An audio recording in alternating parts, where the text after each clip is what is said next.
This is the Drive-In Podcast, episode 32, take one. Bada bing, bada boom. Welcome to the 32nd episode of the Drive-In Podcast. On today's episode of the Drive-In, we have the Express Checkup with yours truly, Dr. O. We have our review of Netflix's new movie, Bad Trip, from Eric Andre, and our top billing of the best comedic actors of the 21st century. Should be a doozy. So use the bathroom now, grab that popcorn, and enjoy the 32nd episode of the Drive-In Podcast. All right, Ricky Flix, episode 32, ready to roll. We got Eric Andre. We got like a reality-based comedy sitting in the same vein as Jackass and as Borat. Are we pumped to do this review today? I actually am. I didn't have high expectations for this movie, but I was pleasantly, I enjoyed the movie. So I'm excited to review it with you and happy to tell our listeners what we thought about it. Yeah, I'm actually pretty excited for it because like I didn't really hear about it until like Friday night, and we were looking for what movie to review right before Oscar season, and we decided to go with the Eric Andre comedy naturally, naturally. So, and we were like, another round. Do we just review Parasite and just say screw it? And now we were just like, nah, we'll go Eric Andre. So before we get going with the Express Checkup here, Flex, I want to like mention a question that I had from a tweet that I saw earlier today. So It's like a question I got deriving from a tweet. So the tweet said, you have to pick one franchise, right, to see for the rest of your life. Right. So one franchise will keep releasing movies. You can only watch this franchise. You can't watch the other three. So you have the MCU in their future. You have the DCEU. You have the Monsterverse, which we just reviewed Godzilla vs. Kong last week. And then lastly, you have the Star Wars universe. So if you had to pick one of those universes to continue watching in the future and you can't watch anything else, which one do you choose? That's a tough one. I think you can automatically eliminate DC because you can't trust them. I think you just can't trust them. And the Monster Universe, because who knows where they're going to go. So it's not as exciting as the others. So that just leaves MCU and Star Wars, correct? Am I missing any? No, there's just those four. Yes, you're right. Right. MCU has the track record. It's same with Star Wars, but then again, the new Star Wars, besides the movies, it's good, but I don't want to rely on Mandalorian because that's not true Star Wars, right? So I think it's obvious. Even though like I have high hopes for DC, I have high hopes for Star Wars coming up, especially the Acolyte series, which I talked about in our Disney Investor Day special episode. I'm gonna have to sadly pick MCU, even though I'm just not super hyped for it. I'm just hyped for a few of the films, such as Eternals, Blade, and so on. Right. I thought you were actually going to lean towards the way I'm going because I would rather see the DCEU more than any other of those franchises because I would naturally say the MCU because of their accomplishments, but I think they've already hit their pinnacle. I think the DCEU is yet to achieve that, and I can't go the rest of my life not seeing a Batman movie. I can't do that. Like that'd be like betraying myself. And like I like the idea of Mahershala Ali playing Blade and all these new MCU characters, but Iron Man and RDJ is gone. Right. If I have to choose like for the future, who do I want to see? Like DCEU still has these juicy characters to be explored, and I can't wait for that to happen. So, and like I don't trust Star Wars with Disney. Like that hands are talk about unreliable, like very much unreliable in terms of like relating to the fan base. And then Monsterverse, Godzilla vs. Kong was decent, but like come on, that's the pinnacle. They don't even belong in that conversation. In my opinion. I think the biggest thing that persuaded me to kind of lean towards your way, but I'm still not gonna jump on board, is Batman, Robert Pattinson. I didn't even think of Robert Pattinson because I think of that Earth 2, not even part of the DCEU, even though it's not technically is, but he's a part of DC. And the question was DC. So if you're including that, then I think I have to see that. That's the most anticipated superhero film since The Joker, Dark Knight, I think. Besides and Endgame, Infinity War. It's my favorite movie, like superhero of all time. Like it's just my favorite to be explored, and this seems like it's going to be returning to like those like detective noir roots, like comic books and everything. Yeah, exactly. It's going to be cool. Back to the comics, right? Because you saw Nolan kind of just put his own touch on it. Even Snyder put his own touch on it a little bit with Batfleck, right? But this just looks like Long Halloween vibes all over it, like just pure one of the best comics of all time. Cool. It's going to be awesome to see. Great question to start this pod. I'm excited to get to the rest of it here. I'm vengeance. Moving on. Let's go do the Express checkup. Let's get her done. What do you say, Ricky Flix? Let's get to it. All right, let's get started with the Express checkup. Let's run through the headlines. In a shocking revelation, Sylvester Stallone will not be returning as Rocky in Creed 3. Stallone confirmed with a response on Instagram, and then Michael B. Jordan reaffirmed with a quote to IGN in an interview. All right, moving along with the checkup, we have a new Star Trek movie in the works coming from Paramount in 2023. It's been about 5 years since Star Trek Beyond hit theaters, the third entry in the J.J. Abrams-produced franchise, and it's unclear if this will be a fourth entry in the series or something entirely different. Paramount has set June 9th, 2023 as a release date for this untitled project. Moving along, we had a lot of different delays for Paramount movies from this past week. Top Gun 2, Mission Impossible 7, Jackass, and more get these new release dates. So we have Snake Eyes from G.I. Joe. That's now coming July 23rd, 2021, starring Henry Golding. We have Jackass 4 with Johnny Knoxville, October 22nd, 2021. We have Top Gun Maverick with our boy Tom Cruise, November 19th, 2021. We have Mission Impossible 7, also Tom Cruise, our boy, May 27th, 2022. We have Dungeons and Dragons coming March 3rd, 2023. And then we have Mission Impossible 8, July 7th, 2023. Moving along with the checkup, we have some DCEU news. The Black Adam has begun filming with The Rock. The Rock shared a set photo of a clapboard from the set on the first day of filming the other day. And now we have two newly confirmed cast members, with one being Legend of Tomorrow star Bodhi Sambagui and Tony Award nominee James Kazadi Moyer joining the film's cast in unknown but quote-unquote key roles. Moving along, Phoebe Waller-Bridge will be the female lead in Indiana Jones 5. Waller-Bridge is best known for her role in BBC's comedy drama series Fleabag. I heard it's a banger. John Williams is set to return to score the 5th film in the franchise. And lastly, last bit of casting news, last bit of piece on the Express checkup. Salma Hayek joins the cast of House of Gucci with Adam Driver and Lady Gaga. The film's cast is already loaded with big names, including Driver and Gaga, along with Al Pacino, Jared Leto, Jeremy Irons, Jack Houston. How are you? The film is currently shooting in Milan. So, Ricky Flex, that does it for this week's checkup. Express style, what seems to be the headlines that catch your attention this week? This week's checkup is a lot of big news, but smaller news, if that makes sense. Like, it's like popping news, but not necessarily like the biggest news, like a brand new movie coming that has like huge changing effects. Like, you just have like this Sly Stallone in the Rocky movie, to me, is the biggest news. Like, imagine a Rocky movie without Rocky in it. Like, that's crazy to me, but obviously it's not the main character here. But remember, in Creed, he was the only Oscar nom from Creed as the supporting actor. So I think this is huge news regarding that, but the rest kind of like delays, something we've always seen before, and trying to get more box office numbers and money. Black Adam, about dang time, start production. It's Gucci, about damn time, LeBron. Right. Gucci, we already knew there was a loaded cast. That's just adding to that hype around that movie with the set photos being released. Can't wait to see that. Hopefully later this year. It's right now. It's supposed to be later this year in November. Hopefully it doesn't get pushed back. But the one that pops out to me, Dr. O, is Star Trek, because I'm a big advocate of this trilogy from J.J. Abrams. This isn't confirmed to be a part of that, which is why I'm excited for it, because Tarantino has expressed interest in directing a Star Trek movie. Could this be his final film? We don't know, but I hope it is, because imagine seeing a Tarantino space movie. I can't, but I would love to see it.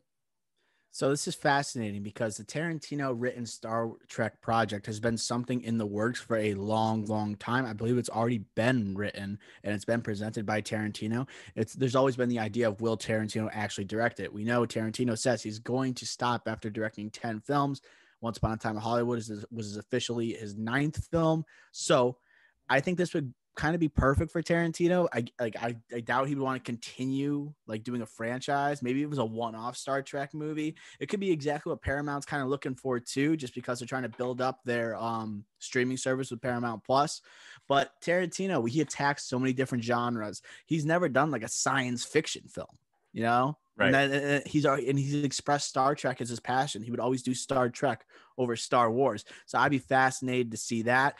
It's been a long time. It's been 5 years, but it feels so much longer since Star Trek Beyond. I really do like Chris Pine as Captain Kirk, Zachary Quinto as Spock, And I was really entertained by the idea of having Chris Hemsworth come back right into that franchise, playing Captain Kirk's dad.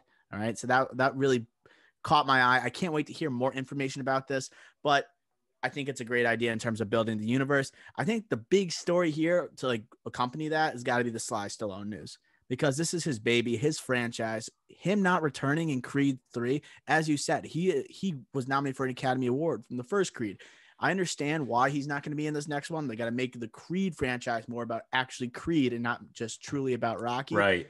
But at the same time, like, I mean, that's the draw, right? Like his it's connection to Rocky. They're a dynamic duo. Right. And then like, I wonder how they're going to explain his like absence in the next film. I hope they just don't say he died, you know, because like, that's what we did with, that's what we had with Rocky Balboa, the 6th entry in the franchise with Adrian. Right. She died in the middle of the 2 movies and they just didn't explain her death. So there's a chance like Rocky actually like faltered with his bout with cancer, right, and then is not in Creed 3. But I think Sylvester Stallone has also expressed interest in expanding this universe like even more. He's even talked about writing it. He already wrote an outline for a prequel series on Rocky. So even though he's not in this movie, like he's still going to be very much involved with in terms of producing, I assume, and then in terms of growing this universe even more. Yeah, like I can't imagine Sly Stallone allowing himself not to be deeply involved with this, especially with Michael B. Jordan's first, because he's taken the helm of this project. Like this is going to be his first ever like at the helm project for himself. So he's going to need all the help he can get.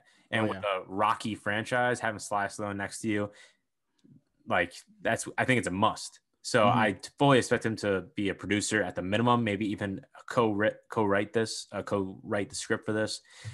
I can't wait to see how they explain it, like you said. So I think besides the Star Trek news, that's like the big, sexy like topic here in this checkup.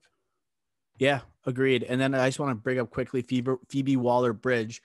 I've heard rave reviews about her show, she's a British actress with Fleabag. And I'm excited, like, because she's not really big into the action genre. She did play L337 in Solo, which is kind of interesting, where like Lando Calrissian was trying to make love to a robot. Very, very weird. But she was the voice, and that's like her only experience in the action genre. But she's like kind of she's a up and comer right now. She's like she's an absolute missile to the moon right now. So Phoebe Waller-Bridge in this 5th installment, where that's going to feature an 80 years old Indiana Jones with Harrison Ford. So that'll be fascinating. Right. And she did win a Golden Globe for Fleabag. So like I know Golden Globe's kind of a joke, but for TV series, that's their Oscars. That's their pinnacle for awards, kind of. So that's actually a big deal. At least to me, I think. And also she's going to be in Mr. and Mrs. Smith TV series that was announced. I don't know if we talked about that actually in previous episodes, but that was announced. So it's going to be interesting to see that she's kind of a rising star, and this could take her to a whole nother level of stardom from Fleabag, that announcement, and now Indiana Jones. Like, I can't wait to see how her career progresses after this. Same here, man. All right. That does it for the checkup this week. Now we will be moving on to our review of Eric Andre's Bad Trip. All right, Ricky Flix, here's the synopsis. Hidden cameras capture 2 best friends pulling hilarious and inventive pranks on an unsuspecting public. Very vague, leaves it wide open, just the way we like it. So, Ricky Flix, we have Eric Andre here, right, with a Netflix film. It currently sits at 75% on Rotten Tomatoes and a 6.6 out of 10 on IMDb. Pretty good for Rotten Tomatoes, so for IMDb. So, Ricky Flix, let's go with our instant reaction upon viewing the film. What was your knee-jerk reaction? It was funny. There were plenty of laugh out loud moments in this. And there were also plenty of what the heck is going on moments in this. Just ultimate awkward moments and uncomfortable to the max. But I think this was like an excellent, what's the word I'm looking for? Just like what the Eric Andre show is. This is like that to the max, as in this is showcased on a wider platform, like on Netflix. Like Eric Andre show, not everyone, I haven't seen every episode of it, but I know how funny it is just from watching it on YouTube, just looking it up on YouTube, just YouTube clips. This just seems like, all right, this is just it for the mass audience. And I thought it was that to a T.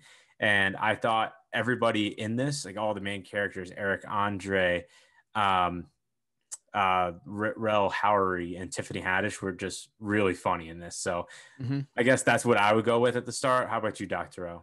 So I'm not an Eric Andre guy. I don't think he's very funny. I don't like his stand-up comedy. I think this type of comedy is very obsolete in terms of this is basically what YouTube is now. YouTube does so much of this stuff, but I was impressed because I was knee slapping throughout a few of these scenes. They were unbelievably funny, but also it falls in the same vein as like a Borat and a Bad Grandpa, that they were actually able to craft a story along with these hijinks. Yes, it was slapstick. Yes, it was silly, but I thought it was kind of ingenious the way they kind of planned all of this out to eventually craft a story.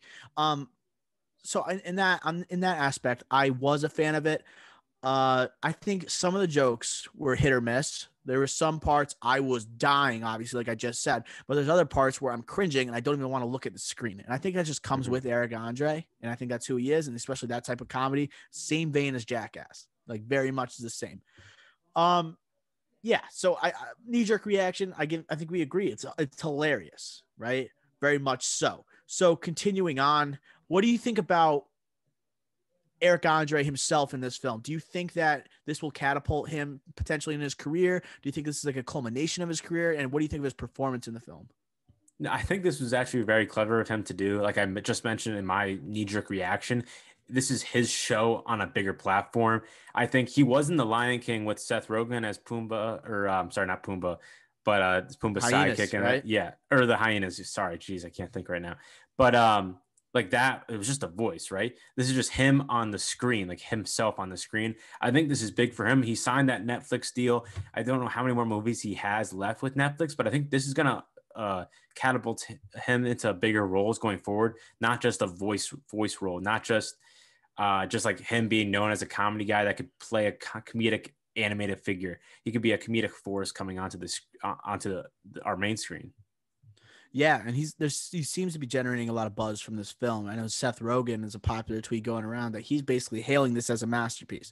I think he's speaking very much in hyperbole, and I think that like Seth Rogen probably was using a couple of the pieces that he advertises in terms of marijuana on his social media on a regular basis. I think he was probably very high when he saw this. And I think it does appeal to that fan base as well. But I think he's got a future, although it does feel like the pinnacle of his career, because this is the type of comedy he is known for, and then him crafting a story out of it, very clever.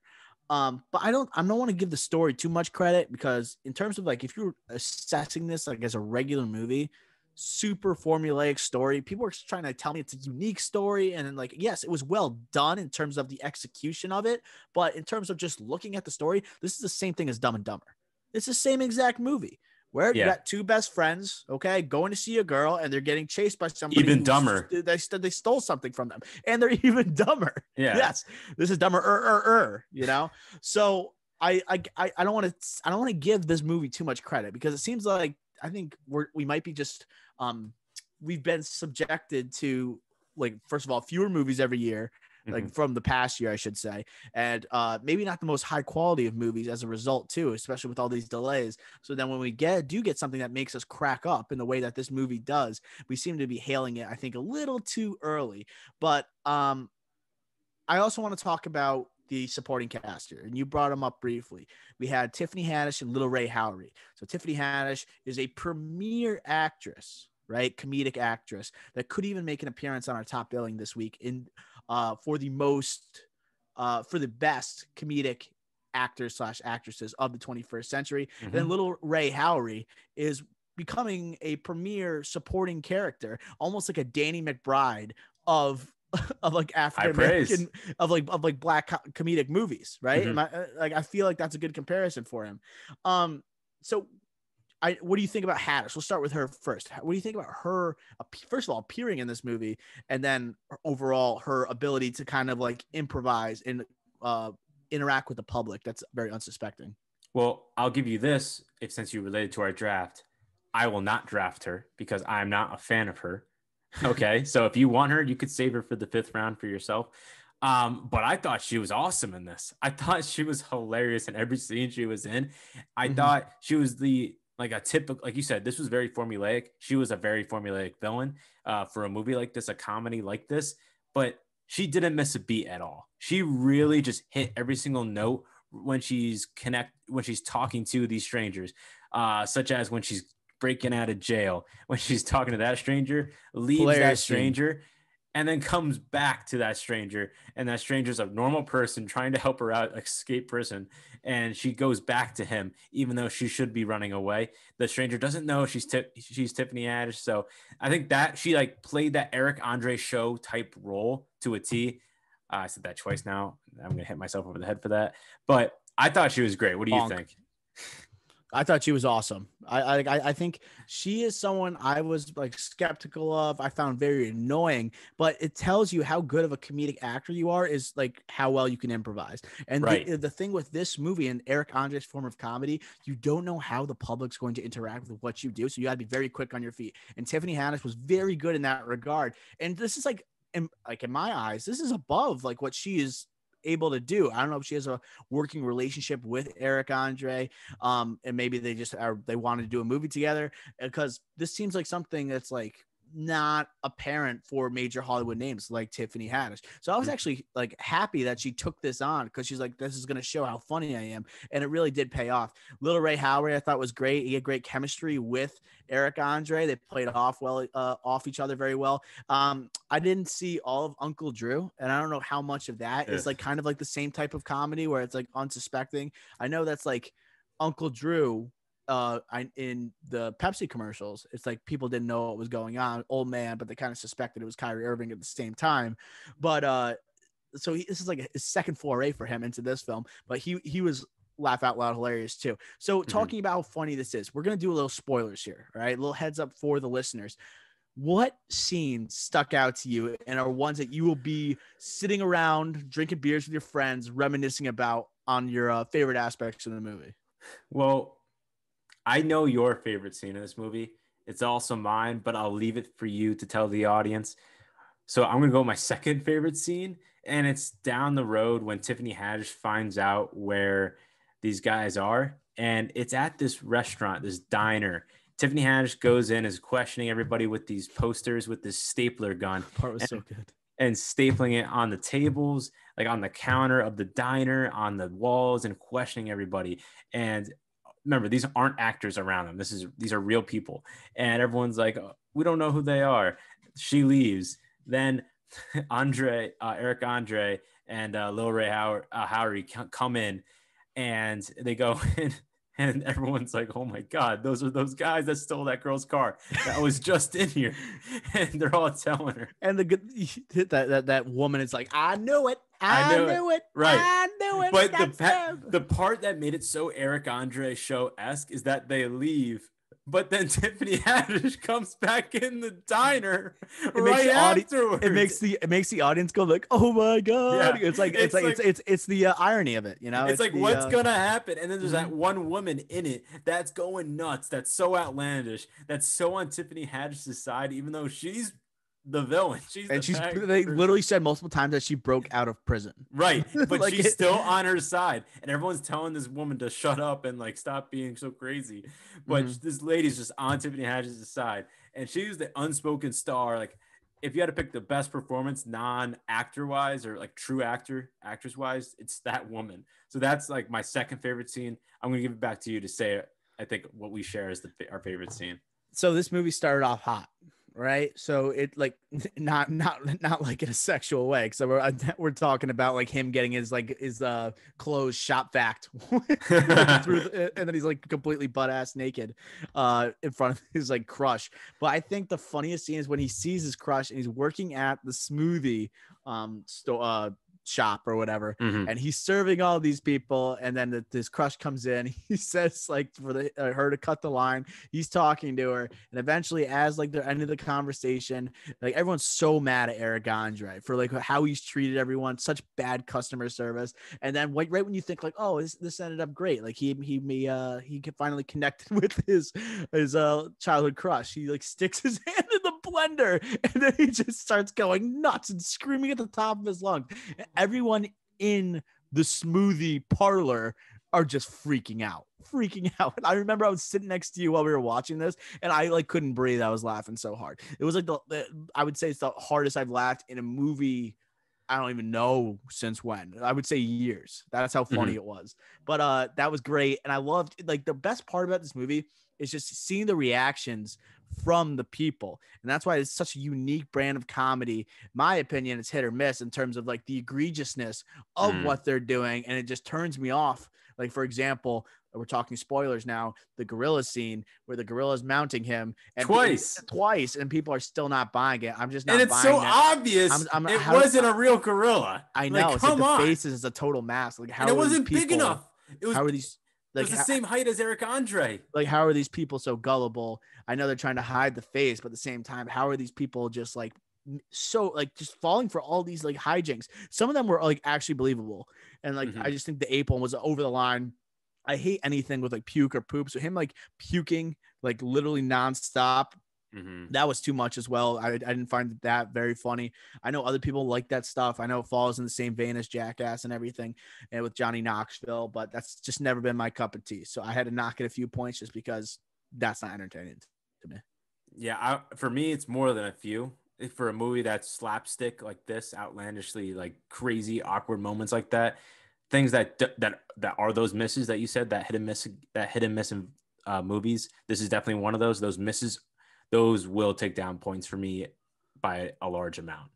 All right, Ricky Flix. So I think that's really what we've gone through. It's like almost like a mix of like a reality based comedy along with like sketches, because like everything is so planned out in such a manner that like they had. I don't even know how they did this, because like Eric Andre must have said we're gonna shoot here, and then it's going to eventually, we're going to end up in New York. And we're just going to, like, a lot of these parts of the story were not relevant to the actual endpoint, but they did connect enough where you're like, okay, it actually makes a coherent story that makes it into a storyline, you know? So, so let's go to the scores. Let's go to the scores for this film. What did you give Bad Trip from Eric Andre? Well, I think just going off of that before leading into my score is that I think the post-credit scenes actually helped this movie. Because throughout the movie, you're thinking, oh, like what's real and what's not. And it kept in the post-credit scenes, it shows like everyone's reactions when they're like cut, and it shows the hidden cameras, and everyone's like, what? Like, this is a movie? And like the gorilla one was one of them. I still don't believe it to this day. I'll never believe it. I don't care what Eric Andre, if we ever interview him or anybody else part of this movie, say, I will never believe it. Very funny when he walked back in. That was very funny. But leading into my score, I think that helped it. But then again, those misses for me were huge. I think Lil Ray Howery, I thought he was good, but I kept thinking in the back of my mind, Hannibal Buress would have been better. Like, he's like wannabe Hannibal Buress, right? Like the entire time, like it's just like Hannibal Buress is like the perfect partner for Eric Andre. I know he left the show, but I'm thinking like, oh God, he would be so good right here. Like, like in the drug scene, I'm like, it would be so much better. They're like Hannibal a poor man's Key and Peele. Like the drug scene, exactly. The drug scene was just like, it felt like the Eric Andre show to the max out of everything in this. And it wasn't Hannibal Buress, and I was just like, what? Like, that's just weird. But but I thought like this was like the replacement to have. Tiffany Haddish was good. Eric Andre, like I said, I think this is good for him. But then again, this is just a stupid comedy slapstick. This might seem harsh, but again, like I'm giving it a 57 out of 100. Okay. Yeah. So we have similar thinking here. I give it a 63. I gave it a 63 just because, and that's like me like going easy on the film, in my opinion. Really? Yeah. Because I think I'm accepting it for what it was. It's entertainment. It's reality-based comedy. It was laugh out loud in a lot of spots, but I am marking it down because a lot of the jokes did not hit, and I'm just not a fan of Eric Andre's comedy in general. So, I mean, that's what the whole movie is. So it's like, it's either you like it or you don't. And then I found some parts enjoyable. Therefore, my 63. Tiffany Haddish, awesome. Little Ray, decent. Yeah, but I agree with your sentiments. I think the end credit scenes did help out the movie. It like that was good because it sells the point that these people did not know what was going on. They did not know. No matter what you think, we have footage of people actually reacting and finding out that this is a part of a movie. And once they do that, it makes everything else more believable, right? Where it makes you think like, okay, now you realize the genius of what they were doing. Right. And the story wasn't too special, even though they like, I love the way that they approached it, how they put it together. But when we just boil it down to any other movie, the story's not good. It's just not good. It's just not. Yeah. So I don't want to say it's like this groundbreaking piece of film when it's not, Yeah.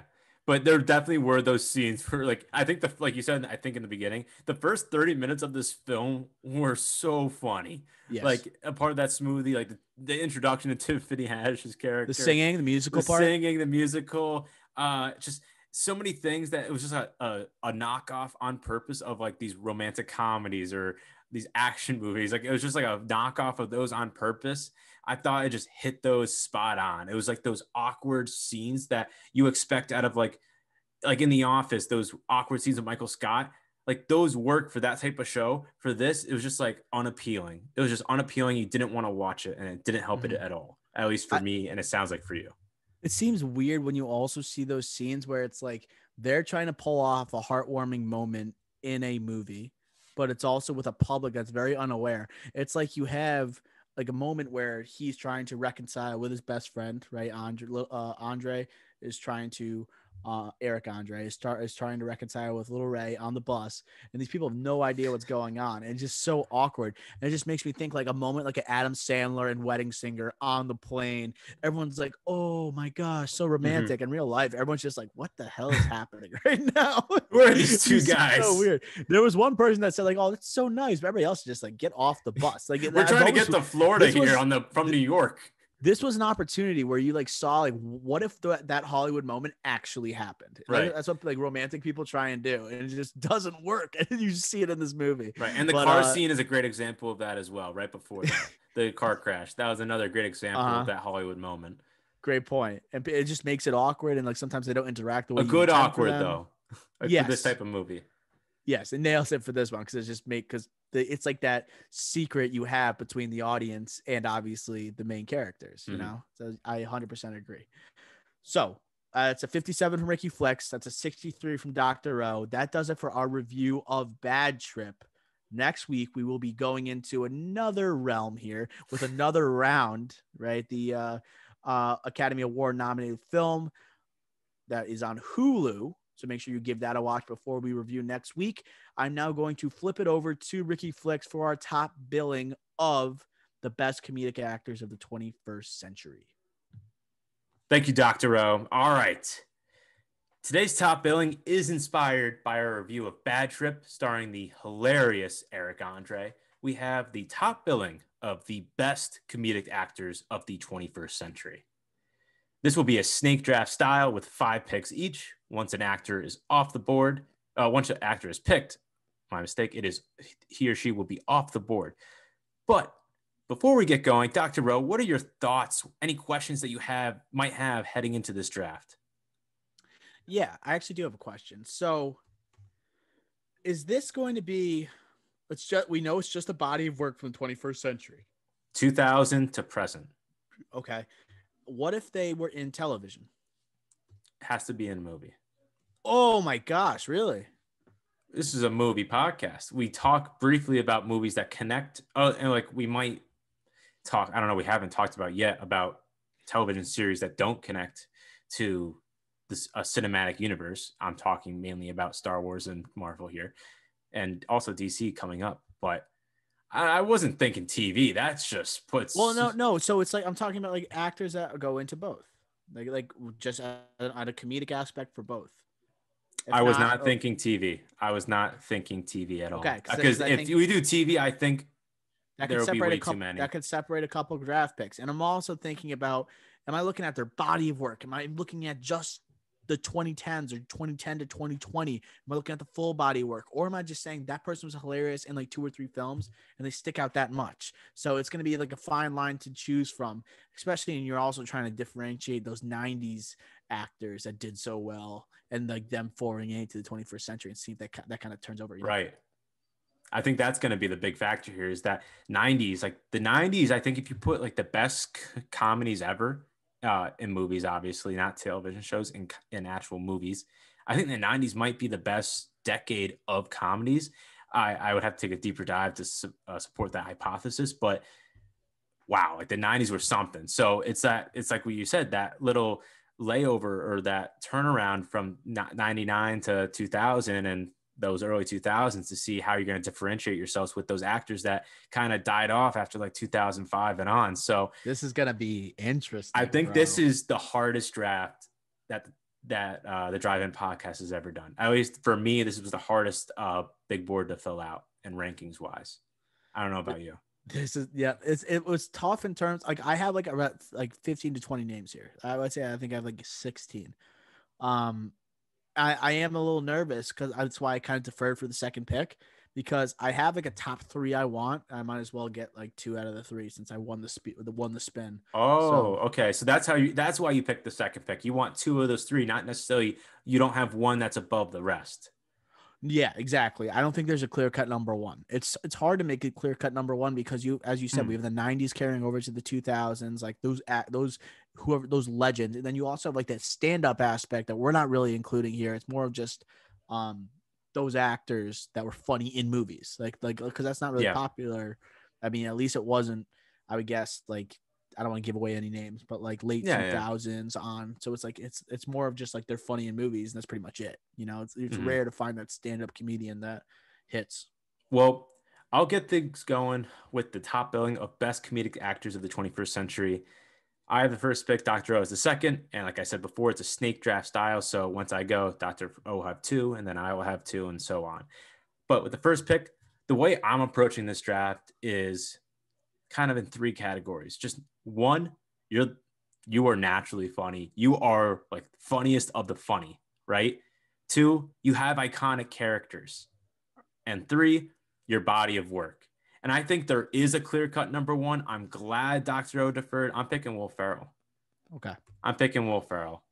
If I know his best body of work is in the early 2000s with Elf and Old School in 2003, Anchorman in 2004, Ricky Bobby 2006. If you want to throw Stranger Than Fiction in 2006, you can, but I don't consider that really a true blood comedy, even though I think it would be genre-wise, but I don't consider that as a comedy really. But I think the way that differentiates him compared to others is that no matter what comedy he's in, he is the best character in that comedy. It doesn't matter if he's the star as Ron Burgundy in Anchorman, or he is in Starsky and Hutch in 2004 as the Wedding Crashers, or Wedding Crashers as Chaz. Like, he is always like, when you leave the movie theater or you watch that movie the first time, what do you think of first?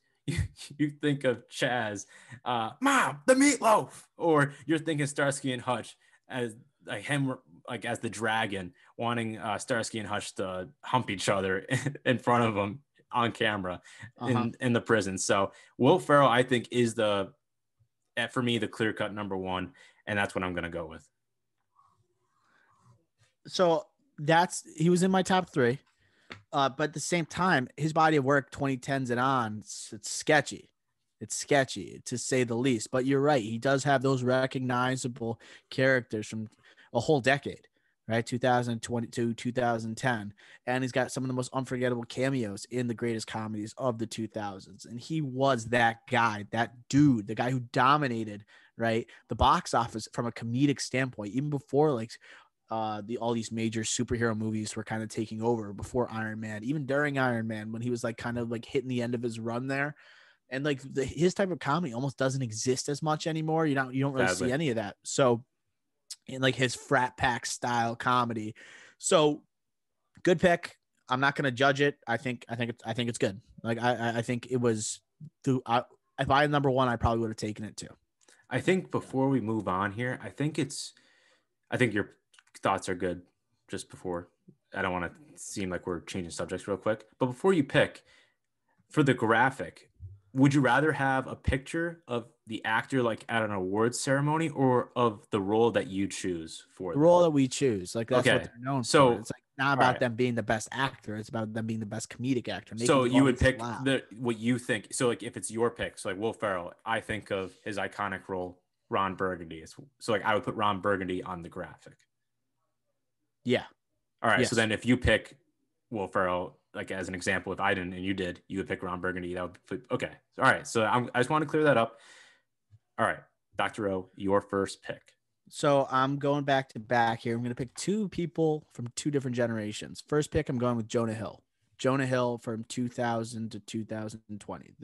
2021, excuse me, this 21st century.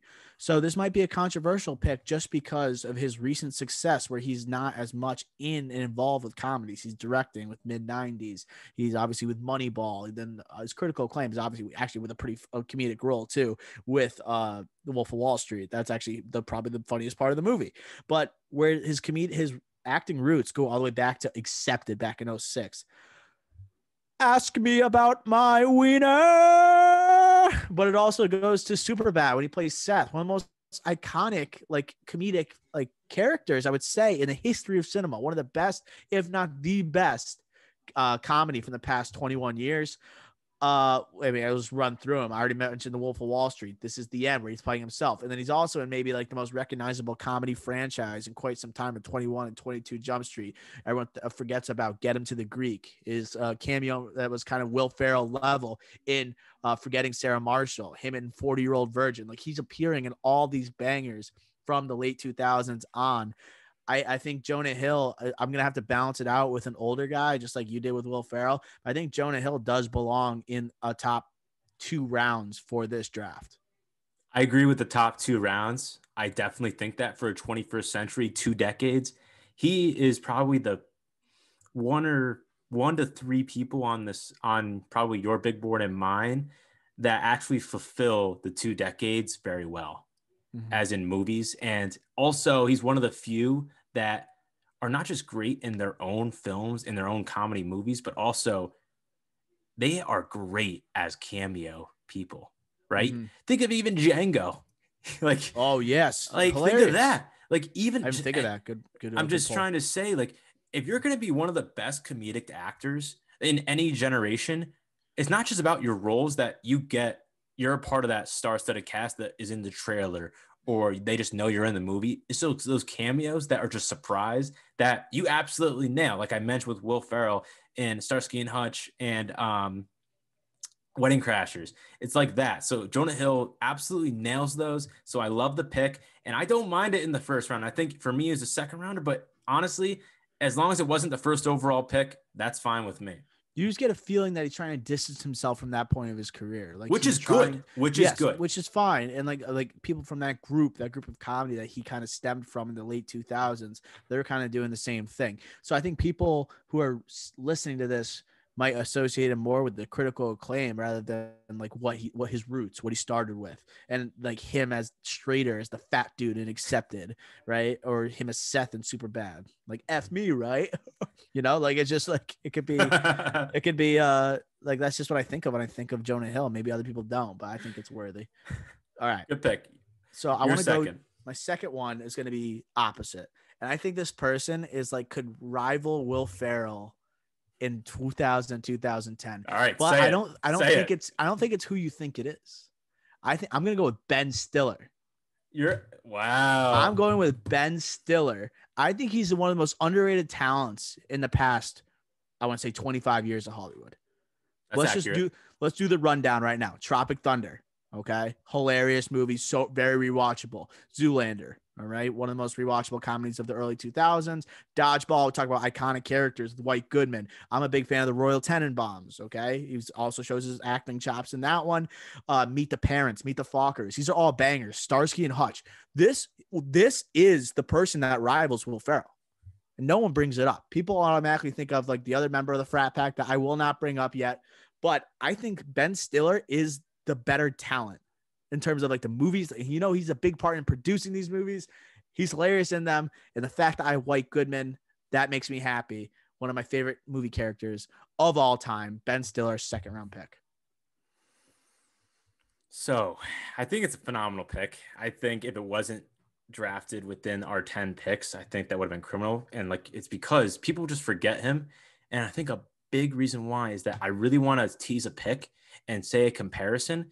And I think you know what I'm thinking, Dr. There's one I'm gonna lose that I really wanted, but I know what you're saying. There's one. It's just that he's not necessarily in every role. Like in most of his comedies, isn't that White Goodman type role? He's more of the honed in, controlled, like an accountant type. Like think of himself as Greg Fokker. Like he's Meet like the Parents. he's not an alpha male, you know? He's not that White Goodman alpha male. Like in Tower Heist as that Josh character, he's like that reserved character. That was not making the okay, list. The Watch as in The Watch as Evan Troutman. Come on. Yeah, he's that reserved character. Other characters, Jonah Hill takes the stage for the comedy. He's not necessarily the star or the top two as a comedic figure. Like Zoolander, though. I know. But so like that's why I'm not going to tease this other pick. I'll mention it at the end. But I do think he belongs in the top 10. But in the first 2 rounds, that is why I would hold back on that. But I do think phenomenal pick, well deserved in this top 10. Definitely for me, it was my number 7. Yep. So that's what I'll say. Ben Stiller. Good variety. Okay. So all right. I think I was giving him love that he doesn't necessarily get, and I think he deserves it because he hasn't done much other than like the Meyerowitz stories and some other stuff recently. He's also transitioned to more of that non-comedic, looking for like more of that acclaim than it is for the laughs. So I think that's a good point. You're up, Flix. Yeah, and for me, my second pick is going to be similar to Dr. Rowe's pick with Jonah Hill. I think for me, this is my number 2 on my big board, 2 spots ahead of Jonah Hill. For me, Seth Rogen. I think Seth Rogen is just the funniest. I think just the generation before millennial, or they are millennials. I think just that Jonah Hill era, I think he is the star of that. I think he's the funniest out of that bunch. And also the body of work with Will Ferrell, I think I have the best guy in the early 2000s.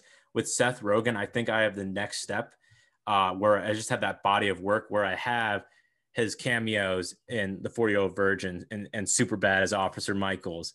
And I also have him as in Knocked Up, Pineapple Express as Dale Denton, right? Observe and Report as Donnie.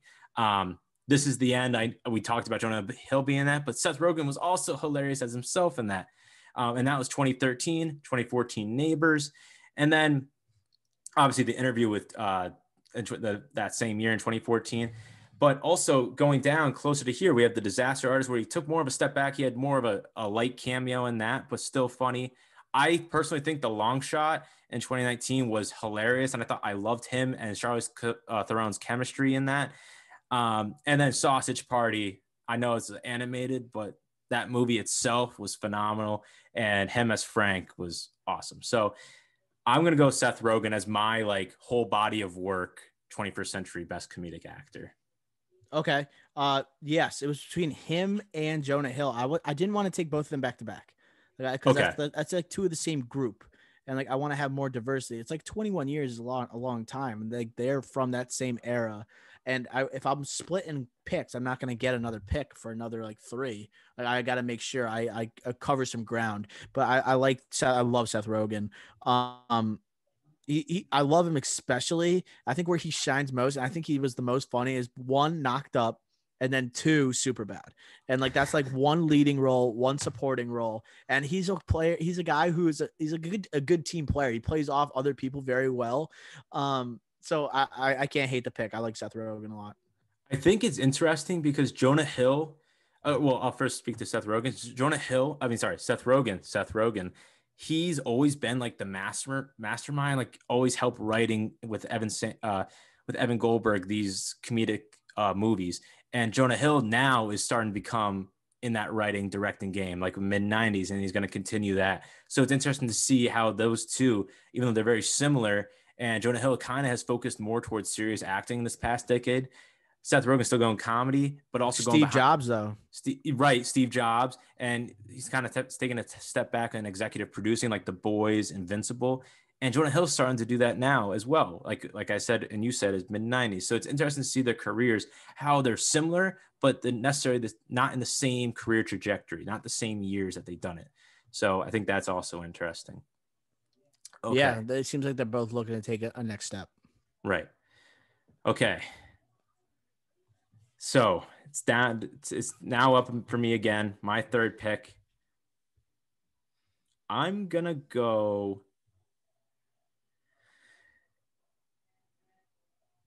Iconic character Sacha Baron Cohen. I'm pushing Nice. that. I think there wouldn't be a bad trip without Borat. I don't think that genre would even be in existence today without it for comedy. I think it's too important. And I think in the third round of this draft, I think that's a good value, not necessarily steal, just good value to take it there.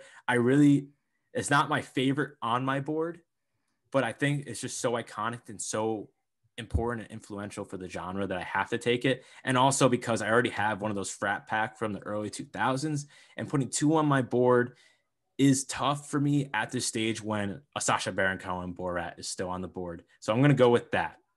Thoughts on that, Dr. O? The big strategy pick there. Yeah, because like that he's known for the one role, but it's also like the other roles like Bruno and stuff is so cringe. I just get out of my face. And it's like kind of like the Eric Andre aspect where it's like you don't want to watch it, even though it's like you can't turn away from the screen. But Borat is maybe the funniest character that I've ever seen in a movie. And I think that's accurate. Like, I think it's that good. And I was pumped when they threw a surprise sequel in our faces. And when I saw on Twitter, there's some reason Sacha Baron Cohen was running around as Borat on the street, and you knew like, ooh, maybe we got something good here. All of a sudden we have it being nominated for Academy Awards. But the character recognition, it's going to lead into my next pick. So I like this pick to set precedent for my next one. Yeah, and I should just say also, he was King Julian in Madagascar.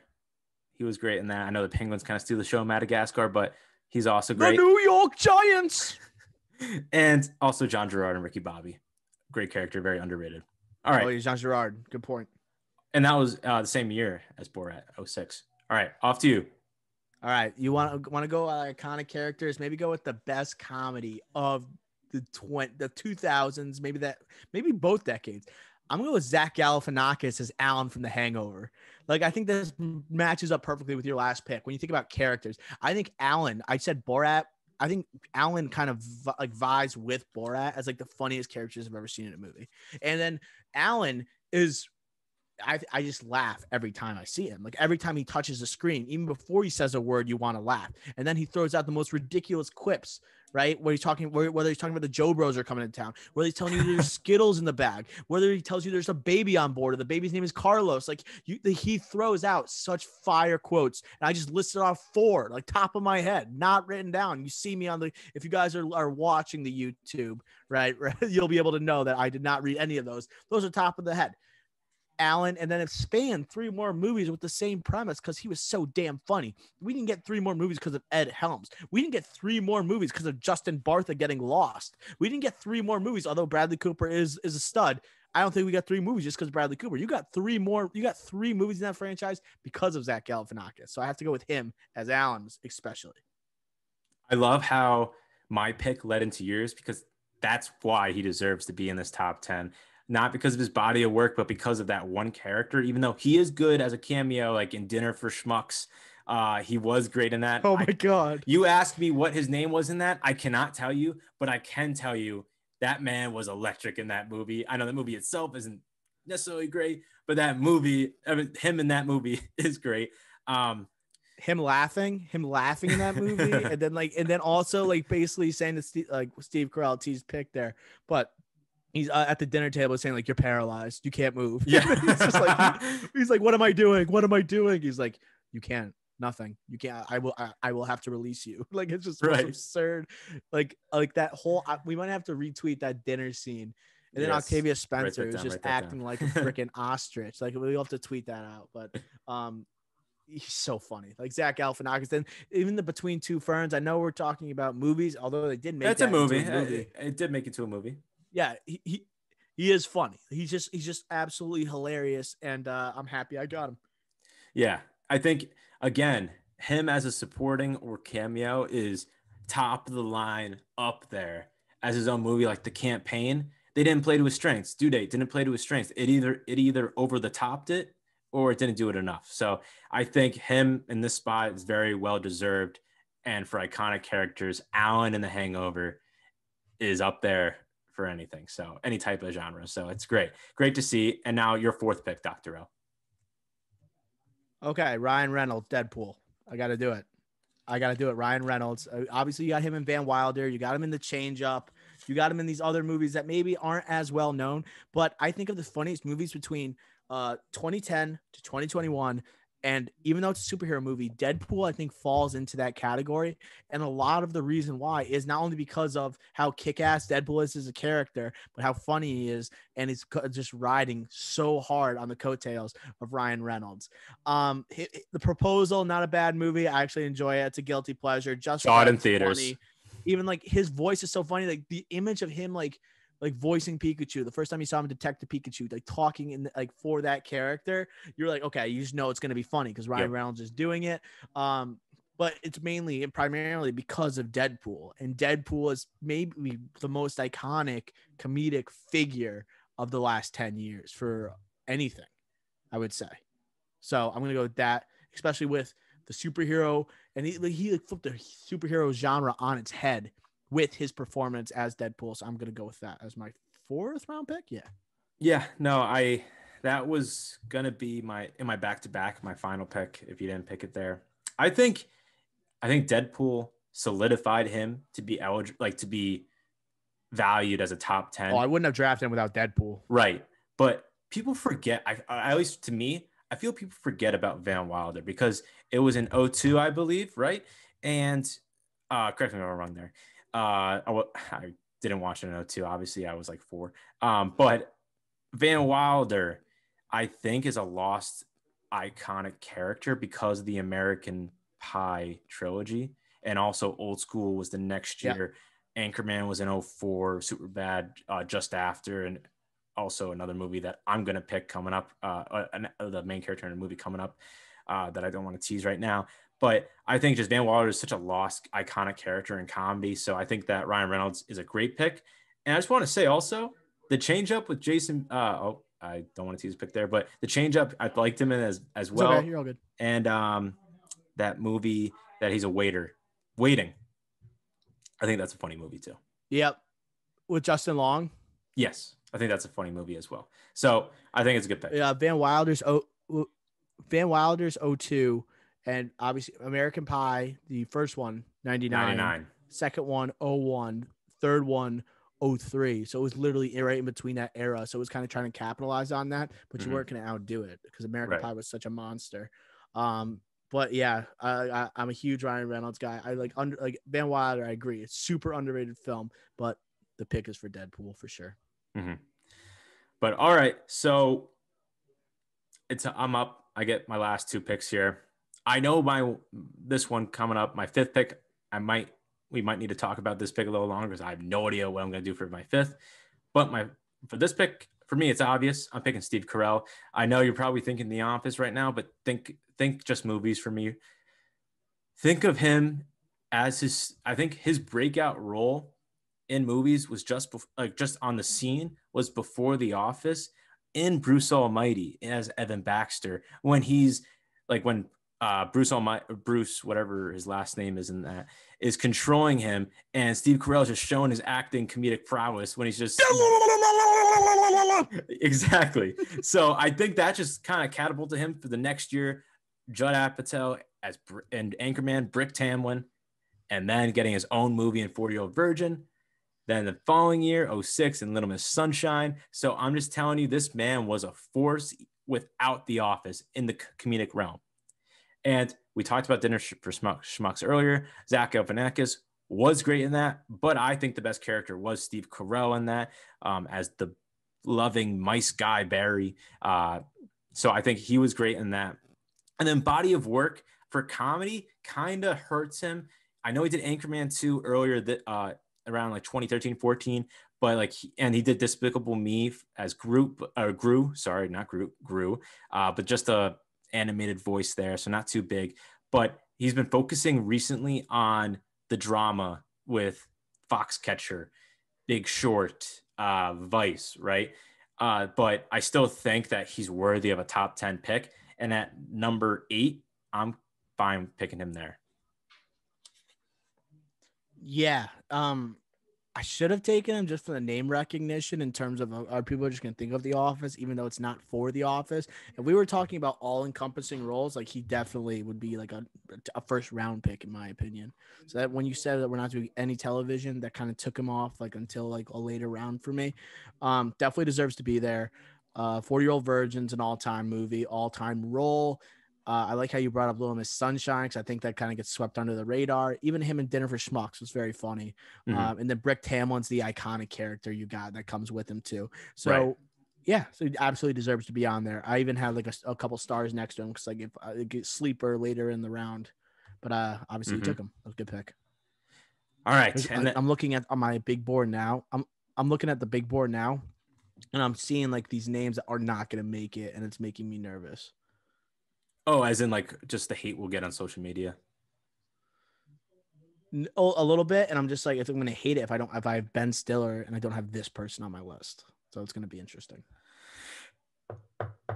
That I think you're trying to play with me there. I think you're trying to get in my head, and I'm not going to let you. I'm not going to let you, even if you're saying you're not. I'm going to pick just best on my big board because he is so high on my big board.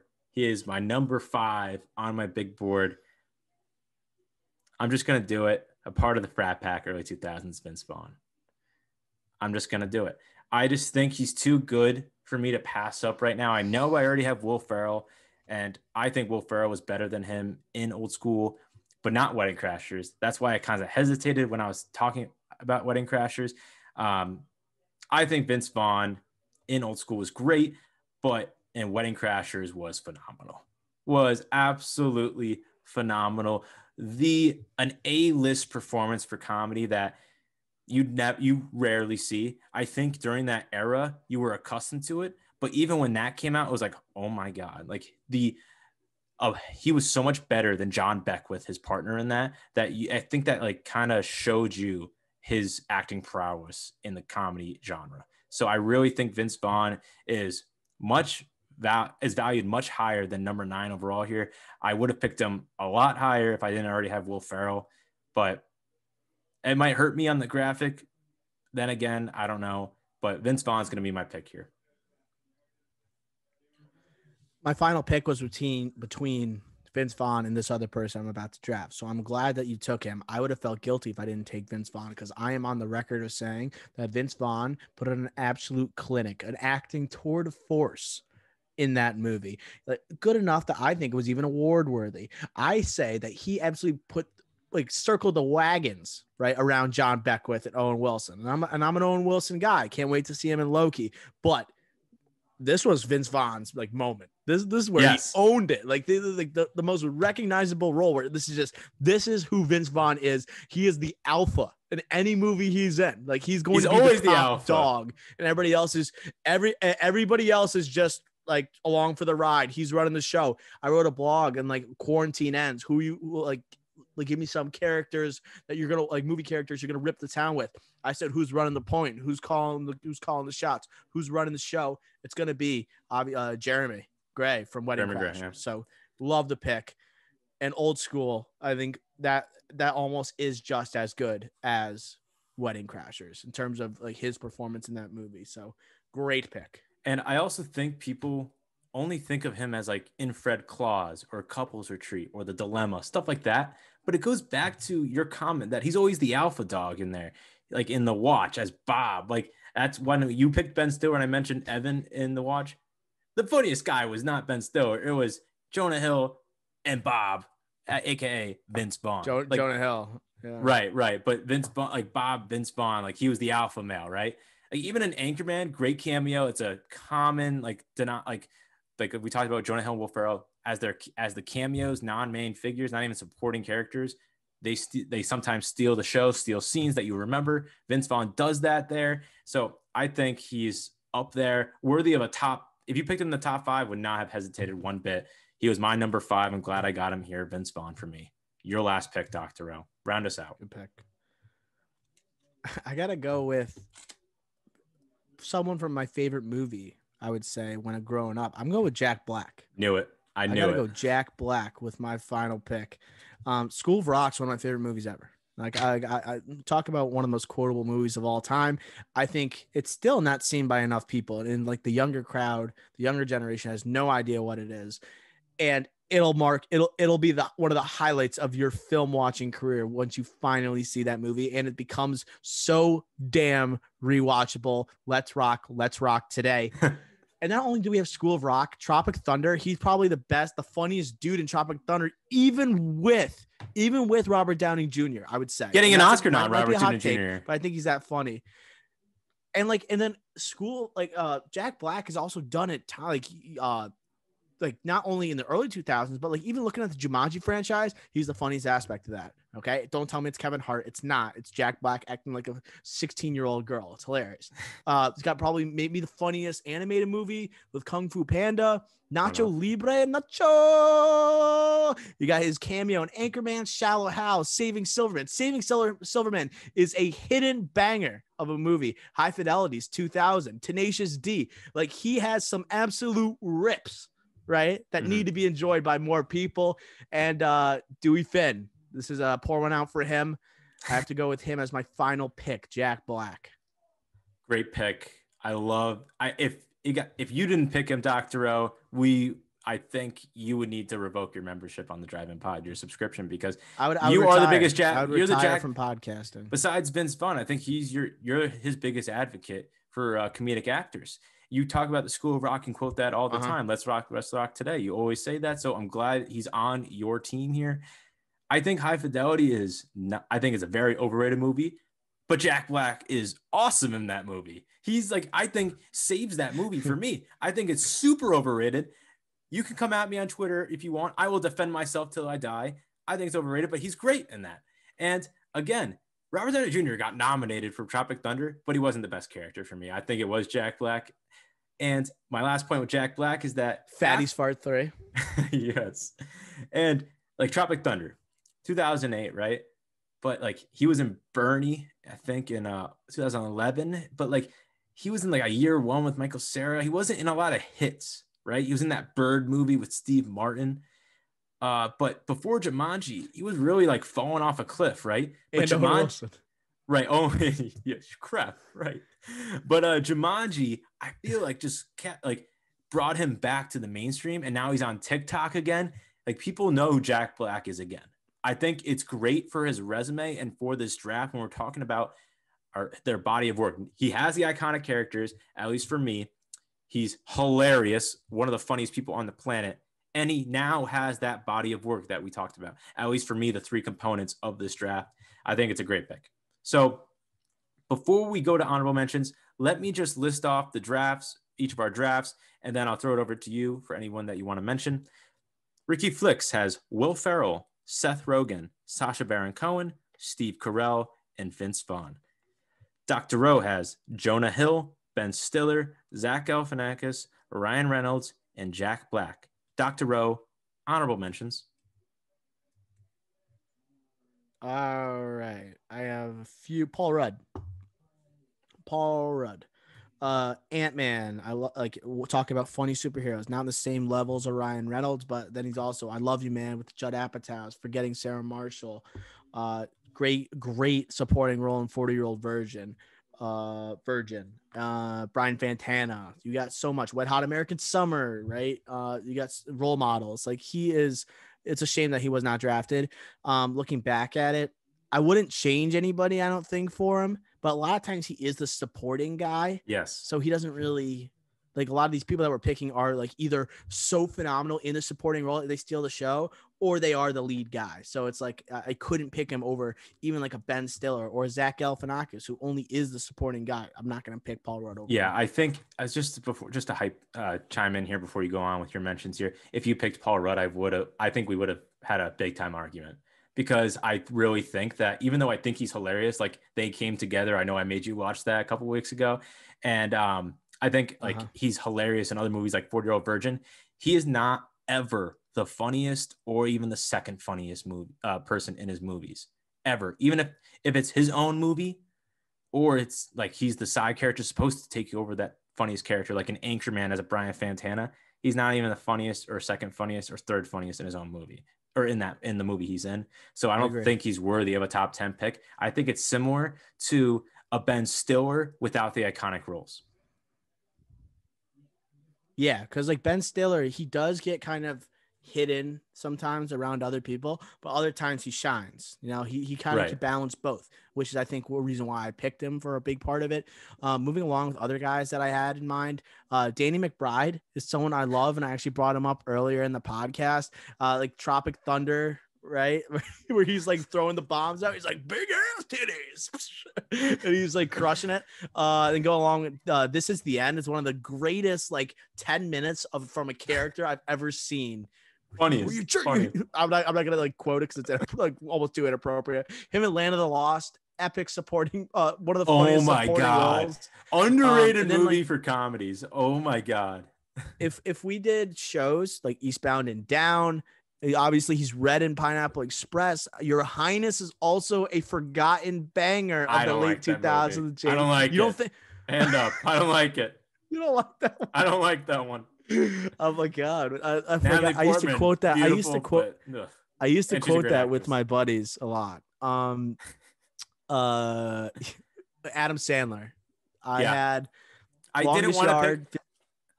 Sorry.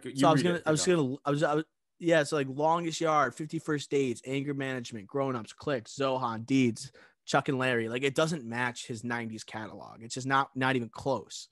So I was never gonna pick it. You know. Same. So I think his resume, even though it's not, I think its resume is good. And if you picked him in the last round, I wouldn't have snuffed about it. I would have said good pick. But I just think if you just compare the movies, it's just like, come on, like it's just not even close. So I was never going to pick it. But if you did, I wouldn't have been mad about it. Sorry. Any more? So I'll throw out 3 more names. I'll leave the rest for you. One I was going to do, I wasn't going to do unless we had 15 people. If Nez was here, then I would have picked Ike Barinholtz, Neighbors, Blockers, supporting role. This is why we're partners on a podcast. Absolutely electric in everything he's in. I know you always say that, and I agree 100%. Him and Blockers and Neighbors, he is so damn funny. But I think the funniest characters in both movies. Like I think he's that good. Yes. And then going along with another supporting character, Nick Frost. Nick Frost was in my mind. Like, you never seen Bad Boys 2? Like, he is so awesome. He is so awesome. Mm-hmm. Like him in the Shaun of the Dead franchise, and he works so well with as the like slapstick, more comedic pair, half of the Simon Pegg duo for the Edgar Wright films. And then I want to throw out the female love here for Melissa McCarthy. She has the iconic character in Bridesmaids, but it's like I had to choose between her and Alan. I'm gonna go Alan. You know, right? I think her body of work is just this past decade, and like the Heat, Identity Thief, Bridesmaids, Spy. Like I think those movies, like all right, like, and she's gonna be. I'm excited to see her as Ursula in The Little Mermaid, but I think she was my number 11 on my big board. So if Nez was here, I think easily would have been picked, but hopefully I would have gotten her then. Is that all for your honorable mentions before I get into mine? Yeah, you finish them off. Well, I wanted to say if Nez was here, Nick Frost, I would have petitioned to do Nick Frost and Simon Pegg as one. I did have that as slash. Like, yes, that's what I have in mind as well. I would have petitioned for it, and I would have like fought hard for that one. I think they just go together, and if you pick them separately, it's like, all right, well, Nick Frost without like the Edgar Wright series, Shaun of the Dead, The World's End, Hot Fuzz, like what is he? Simon Pegg, what is he without it? He has Mission Impossible and Star Trek, but like he's like the comic relief in those, but like still like you can't think of one without the other. So like you kind of need to pair them. I also picked, I know we talked about American Pie being in 1999, but Sean William Scott as Stifler is one of the most iconic characters of all time, or comedic characters of all time, because American Pie is so iconic because it was that new generation of high school, college movies that you didn't see, like that is different than an Animal House or like that we saw back in the 80s, 70s, 60s, those type of movies. And American Pie kind of revamped that genre. And Stifler is that is basically the main reason that that movie and that franchise is successful. And he was also in think of. It's what you think of immediately. It's Stifler, right. you know, that or The Pie, obviously. But that, and he's also in like Role Models, Goon. I think those are great comedies. Oh, good pull. And if you talk about TV series, he's great as Country Mac and It's Always Sunny. Shout out to It's Always Sunny fans. I guess just a couple others just to round us out here. Jason Segel, I feel like St. Paul Rudd type, where like he's not worthy of being picked. But Siegel. Sorry, you making me think it's like Segel, didn't you I? make me think it's like Steven Seagal's son. Sorry, Siegel, but Jason Segel. But again, Seagal's son. Oh yikes! Yeah, we don't associate it with Steven Seagal. Jason Segel, just too much How I Met Your Mother vibes, and I don't like that show personally. And similarly with Andy Samberg, like too much SNL, Lonely Boys for me. Like even though I think he's funny and everything he does, just not enough. Lonely Island. I said Lonely Boys. Now I'm thrown in for a loop now. But what else? I think that's it. Oh, John C. Reilly. Yeah. John C. Reilly. Dewey Cox, Step Brothers, Ricky Bobby. Jim Carrey. Well. In the 2000s, though? Bruce Almighty, Yes Man, Me, Myself, and Irene, and The Grinch. Wow, that's actually really good. That's a killer lineup. Wow. Me, Myself, and Irene. That might be. I love that. That's easily a top 15. Ooh. Yeah, that might be a pick.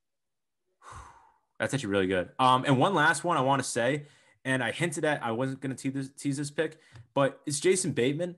I think he's freaking hilarious, but he just plays the same role in everything he does. And that's what I was talking about with Ben Stiller. If you take away Ben Stiller's iconic roles or Paul Rudd, or just generally Paul Rudd, I think that's literally Jason Bateman. I think it's just same person, everything he does, that reserved, like accountant, like Ozark or accountant type role, but also funny in like sarcastic. A reserved kind of way, sarcastic, always the smartest one in the group. Just not, if someone picked him, I also would have. He is like the second coming of Ben Stiller. At the same time, he does the more comedic roles. More serious, I should say. Excuse me. He does the more serious roles, I would say. But like, if he did like branch out, like think about Bad Words. Is that now that my mind's in a freaking hilarious messed up? But that movie's hilarious, right? I don't remember the year. In theaters. That movie's so funny, and he just took on a totally different type of character, and he absolutely nailed that to me. Oh yeah, absolutely nailed it. I wish I saw him doing that type of stuff. That would be awesome. Not necessarily that, just like venture out, do something different. Yeah, take a risk. You're talented enough, just do it. Like you see Ben Stiller do it. You see Steve Carell do it, Jonah Hill. Like you go do it. All right? Jeez. Mm-hmm. But that rounds us out here for our top billing of best comedic actors of the 21st century. Dr. O finishes out. Good competitive top billing that week. I can't wait to see how the graphic turns up. I can't wait to see the votes. Make sure that you're going on Twitter to check us out. So that's going to conclude this episode of the Drive-In Podcast. Thank you for listening. And please leave us a review wherever you are listening to this. And then please rate us 5 stars. Follow us on Twitter, Instagram, and TikTok at the Drive-In Pod. We're also on Facebook and YouTube as the Drive-In. And make sure to check out our blog on a daily basis on the driveinpod.com. We just had a fire blog published on the greatest trailers of the 21st century, a blog you definitely don't want to miss. We're probably going to be I'm going to be blogging regarding the question I posed to Ricky Flix early on in this episode. Make sure you're tuning in along with all the latest movie news. All right, that's going to do it for the 32nd episode of the Drive-In Pod. We will smell ya.